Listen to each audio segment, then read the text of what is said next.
So Lizzie, how does it feel being a black woman? We see the world in such a unique way because we're at the bottom of the food chain. The fast food chain, but the healthy food chain is at the top.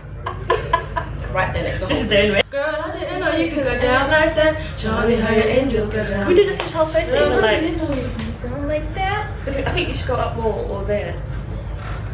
Good morning, angels. Good morning, Charlie.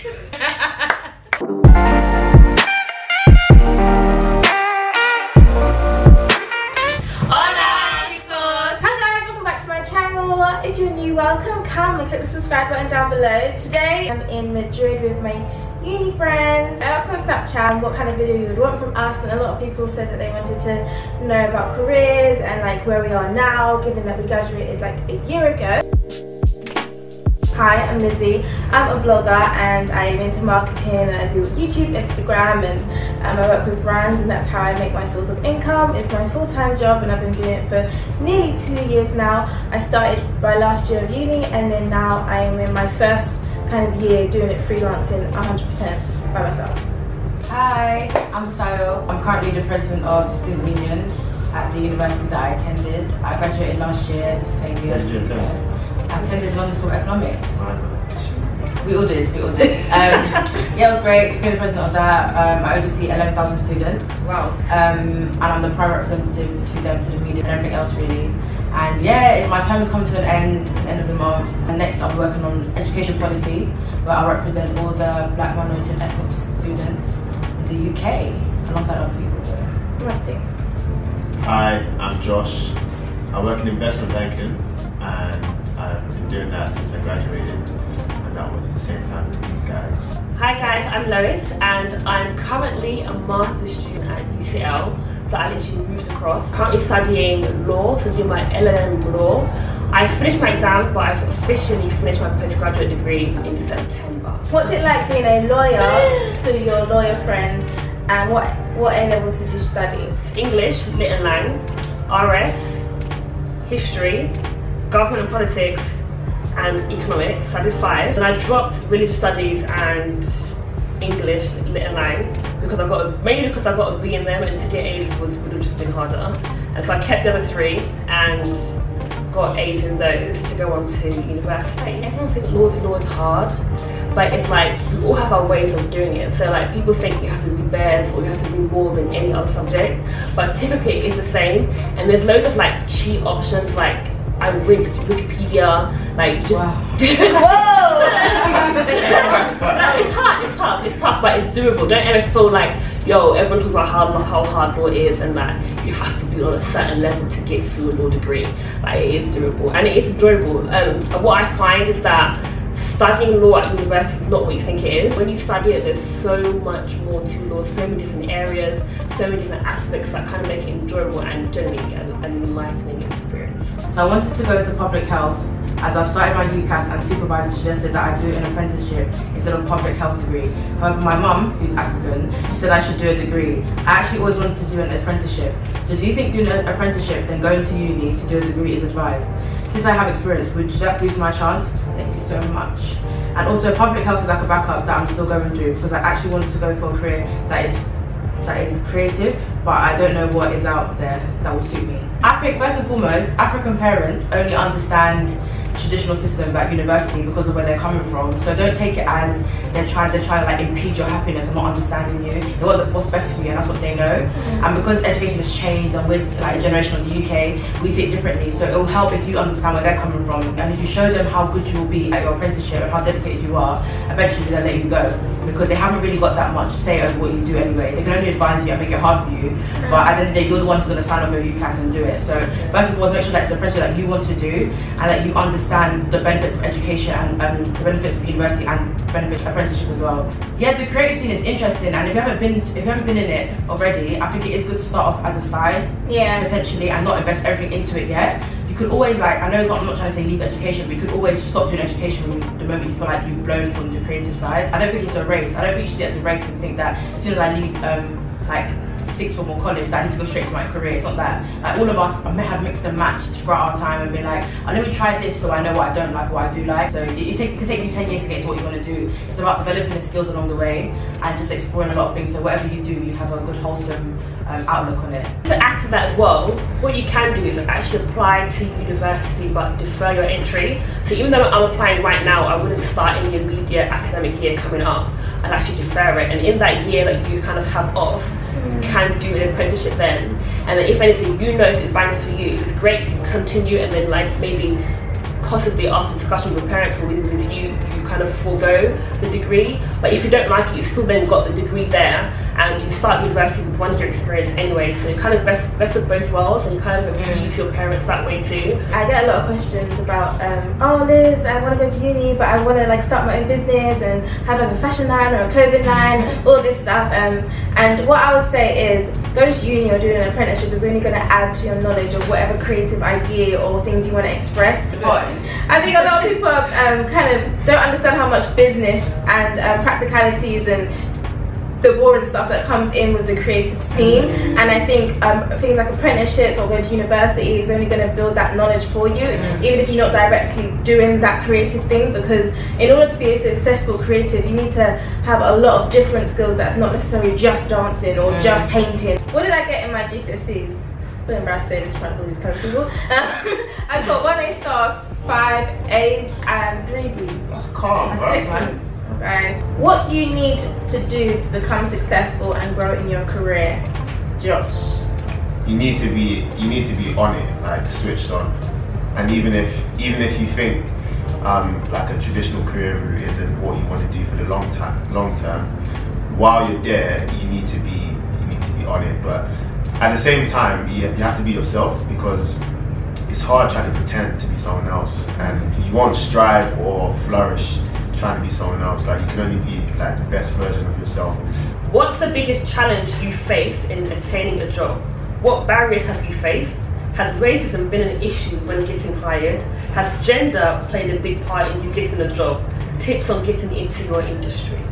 It is racial for me, in the sense where they do want to pigeonhole you and make you feel like you can only talk about black issues, or they assume that you're not as smart as other people because you're black and because you talk about certain issues. So for me, race and gender has been a hard thing. A lot of men don't understand how they come across. They think like you are, I don't know, less intelligent than they are. They're more aggressive, so they feel like what they're saying is right.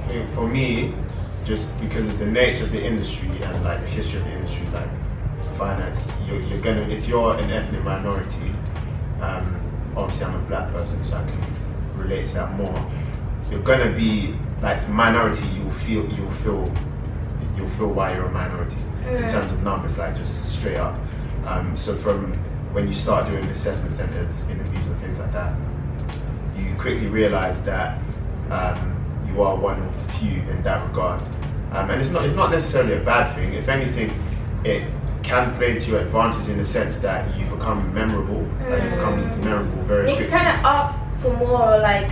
Yeah, I mean, like if you do something well, for example, it's quicker to make an impact because you're just memorable, just because you're slightly different. But then at the same time, that can work to your detriment, right? So if, I don't know, if you have like maybe a bad experience or anything, it can get sort of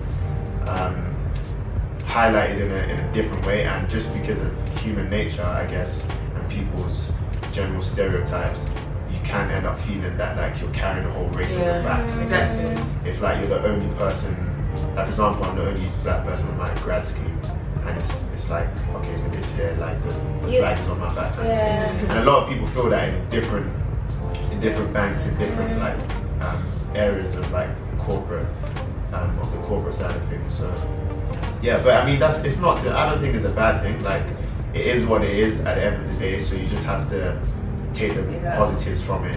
While I'm in uni, is there anything I should be doing as a politics student, like any specific work experience? Would you say it was difficult to find a grad job after? For me, so I did, I did politics, and from when I was doing a gap year, the question was always, oh, X degree leads to Y job, kind of thing. But that's just a big no-no. It's more about like what your skills are, what your abilities are, the experience that you build as well. I'd say that's the key part. It upsets me when people are like, oh, I studied this, so let me get into this or this or this, and it's just not like that anymore. And it makes me so sad to think that people still think it's like that when you can be doing so much of like building yourself up as a person and your experiences. Like, I studied sociology, I could have easily gone into investment banking. You did politics, now you're in investment banking. Like, there's no one way to do things anymore. Like, that just doesn't really happen unless you do specialized degrees. Personally, for us, going to LSE and having our degrees just shows that, like, okay, you're bright. And that was enough for them. As long as you're bright, they're like, okay, cool, this person can read, this person can do numbers, this calm. Then after that, they're asking for people, what do you do in your spare time? Do you play instrument? People who are doing art degrees are in banking. Yes. Do you know what I mean? People are doing politics, are doing all these other things. So it's not about that. Education just shows your like academic ability. It's nothing to do with like, don't pigeonhole yourself or like limit yourself. There's no something like that. You know what? To add to that, right? So the second part of the question was, is there anything you should be doing as a politics student if you're going to pursue something that's not politics? I'd say definitely. So whatever you're trying to get into, figure out the skills that are needed, because it's all well and good saying you can do any degree and go into any job, but at the end of the day, you need the skills that job requires. And then beyond that, extracurricular stuff. So get involved in the right sorts of things that shows that you have an interest in whatever industry you're trying to go to. And then the last part of your question, was it hard to find a graduate after? To be honest, the earlier you start, the easier it will be. It's not easy, but the easier it will be, because if you think about it, most people start in first year. And well, that's not most people. And let's see people start. But you know what? Even before you get to uni, you've already done. You know what? You have to approach it like that. A lot of people don't. So yeah, because no one will tell you that you should start thinking about it in first year. Like if your uni isn't that sort of uni, no one's going to tell you should start thinking about it in first year. And it's not to put pressure on you. It's just to make you aware that the fact that people are active at such time. So 17, they're doing big jobs. Yeah, exactly. If you come at 21, it's like, well, what have you done all this time? You can't chill at uni. It's more so working experience. Like, work experience is supposed to actually be at uni. That's what you need to like join societies, man. On a basic level, if you're doing politics, for example, you want to enter investment banking, join the investment banking society, go to the committee, go and write, even blog about economics in your spare time. Just say like, this is my thoughts on it, and so you're engaged, so you also are engaged in it. And I think that's right. In first year, they tried to make us do investment banking. Let me tell you the horror of it. Investment banking. What's the other tragedy? Every day, I was doing? I was sleeping. I was sleeping in those presentations. I slept every day. Imagine, some people are switched on. What's the market? I was like, I'm like, what are you talking about? I didn't have a pen to my name. I was sleeping, lowest of my life, everyone. And in the beginning, and some people was like me as well, but they were so upset that they weren't engaged, that they felt like they're behind. But for me, I knew that it shows that I have no interest. This is not for me. You try to develop interest, but some people, you just won't have an interest in industries that have big money. I mean, because money will be enough for you to get to this industry. It's not. You have to have a certain amount of interest and ability. If you don't, it's not for you. There's no point forcing it. This is what like internships and things like that are for, because you get a taster, you get a real taster, and you're put in whatever scenario or environment that you would be as like a full-time worker, right? And from there, like a 10-week internship, I guarantee you will know whether you want to do another month or even another minute in that place. Just to quickly add lastly as well, I think that with a lot of people, we kind of see work experience as working for like a big organisation, a big company, but at the end of the day, find out what it is you're interested in. If it's politics, then you can easily reach out to your local MP. Like, we've had elections, we've had various different, we had a referendum as well, so like you can assist and volunteer in these kind of areas too. Even local charities, NGOs, all these small like high street kind of organisations, just reach out to them and do any sort of work, volunteer work too, to kind of do like your work experience base. Lindsay, how are you? I love your channel and your personality. Just want to know how to handle social life and your career as well. Have good friends like these guys who pulls you out and take you on holidays and make you be social and ask about you. I think friendship is the key thing. I am blessed to have really good friends. Given how antisocial I can be and how introverted I can be, a lot of these guys just be calling me like, Liz, how are you? I haven't seen you in a while, and trying to do the same with them. Yeah, I think it's just making sure your surroundings is really good, help you balance that work-life kind of situation. Do you ever plan on doing a 9-to-5 job, or are you going to stick with what you're doing? And if you are, is YouTube money secure enough to live on and be comfortable? Love you. No, I'll never do a 9 to 5 job. I think I'm a bit too much of an independent kind of worker to do that. I meant like claps. Oh, okay. Like, oh, sorry. I There's no clicks out there. YouTube and online, people underestimate how much bloggers and just people who have influence online are making. I'm not going to be like I'm rich or anything like that, but I'm much more secure in what I do compared to if I was going to go into a traditional route. Like if I was going to be a teacher, I'm making more than that, if that makes sense. And all the routes that I would go into, being online and doing what I do now, I'm able to invest in things that I want to invest in, and yeah, just don't doubt how much people make on social media, because often people downplay it. Anyways, thank you guys for coming on Lizzie Loves. I'm very grateful for my friends, they teach me so much. Any words of encouragement for my lovely friends, please speak it now. Older piece. Do you be? Do you be the Sion? I love you. God, That's gonna have help. faith in God and your time will come. Amen. That too. That's nice. Thank you guys. Bye. Adios. Adios. Adios.